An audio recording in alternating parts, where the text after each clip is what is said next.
Our format will be as usual. The presenter, Cheryl, will offer something brief, usually 7 or 8 minutes to spark our contemplation, and then we'll spend 22 minutes in silence together. Listen for the gong that will begin and end the silence. It'll sound like this.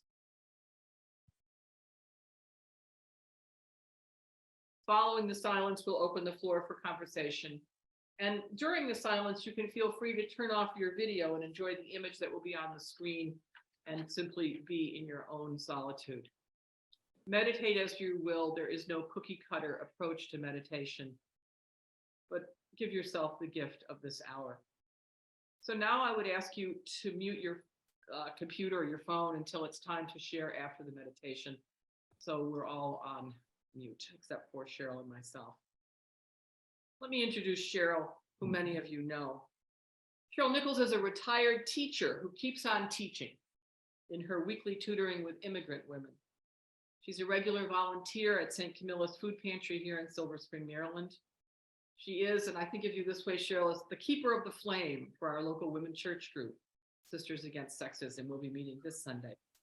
She collaborates with the Religious of Jesus and Mary in their work in Haiti, though now more from afar than in person, as she did for several years when she was able to go there to teach.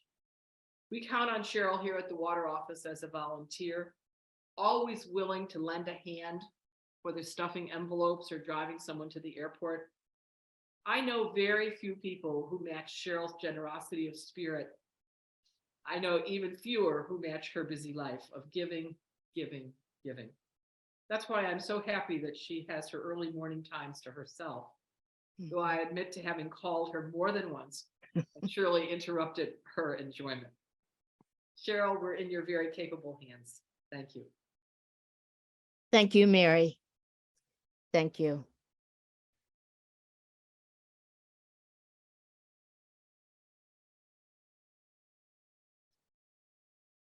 The theme tonight is welcoming the morning light. And I had a caveat, but let me say it now for Coralie.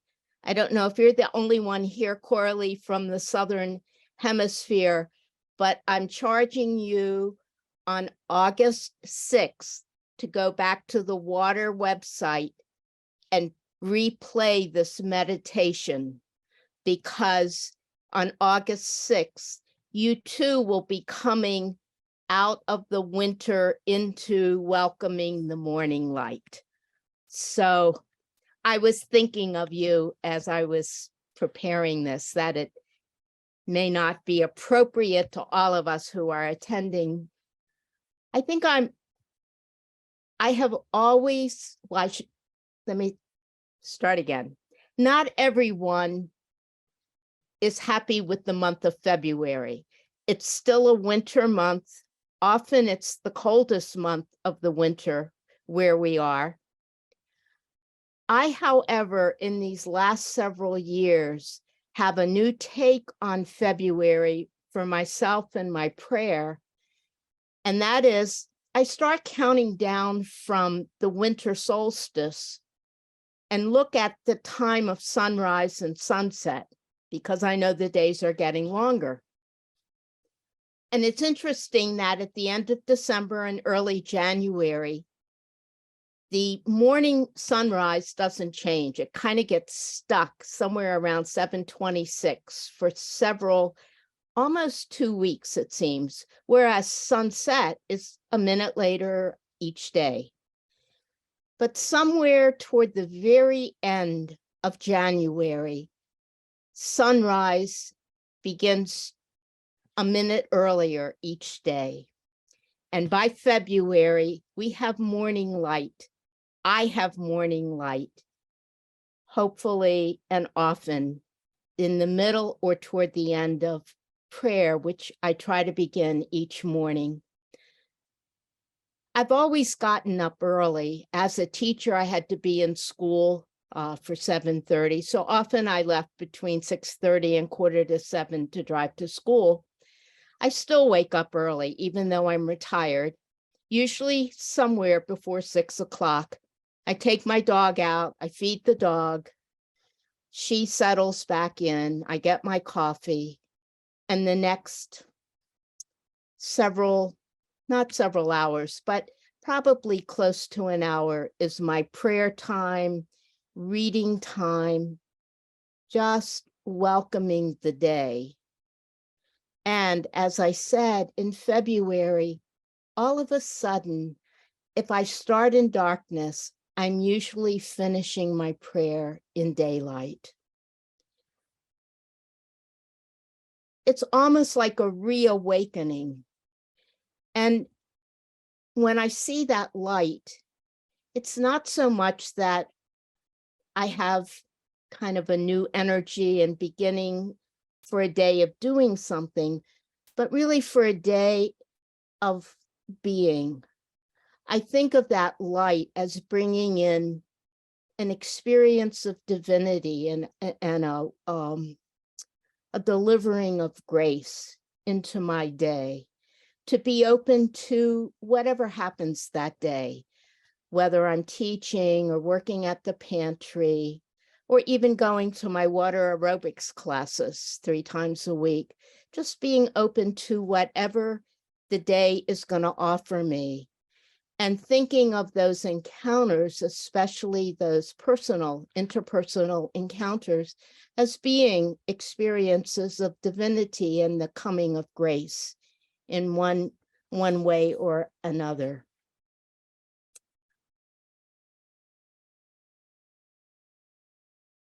When I was thinking of a prayer to kind of set our tone for the evening, I immediately thought of a poem that I really felt Mary Oliver wrote for me, Why I Wake Early.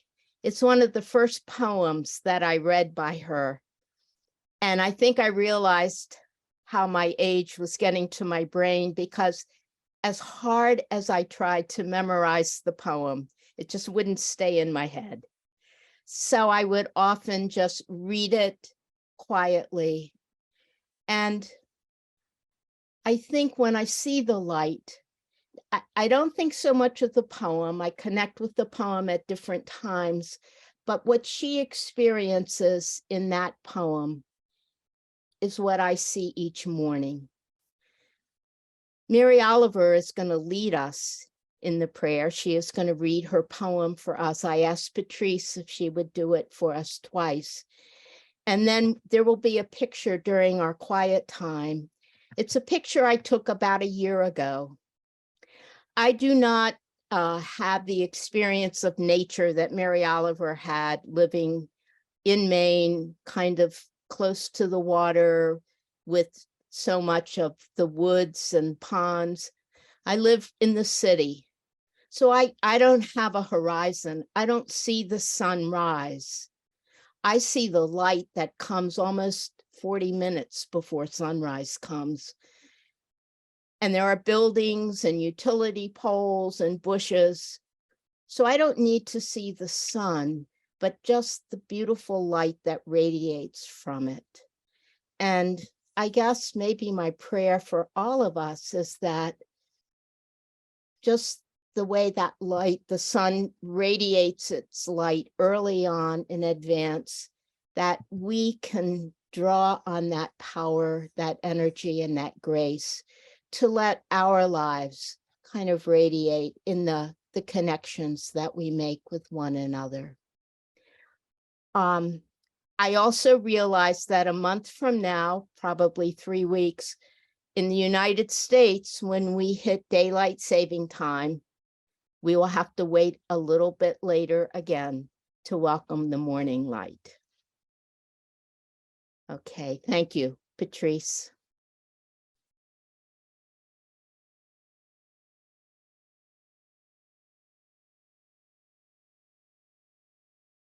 Why I Wake Early. Hello, sun in my face.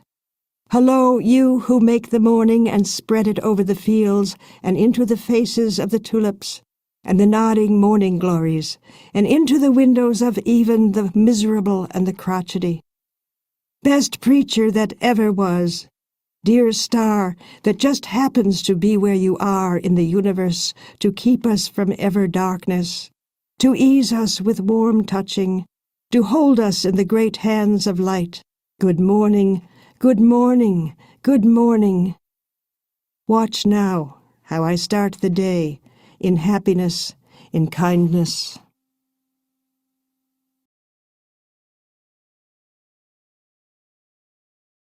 Why I wake early. Hello, sun in my face. Hello, you who make the morning and spread it over the fields and into the faces of the tulips and the nodding morning glories and into the windows of even the miserable and the crotchety. Best preacher that ever was, dear star that just happens to be where you are in the universe to keep us from ever darkness, to ease us with warm touching, to hold us in the great hands of light. Good morning, good morning, good morning. Watch now how I start the day in happiness, in kindness. Good evening again, and good morning, Carly. I want to thank Cheryl for this lovely introduction to your mornings and the invitation to us to do likewise.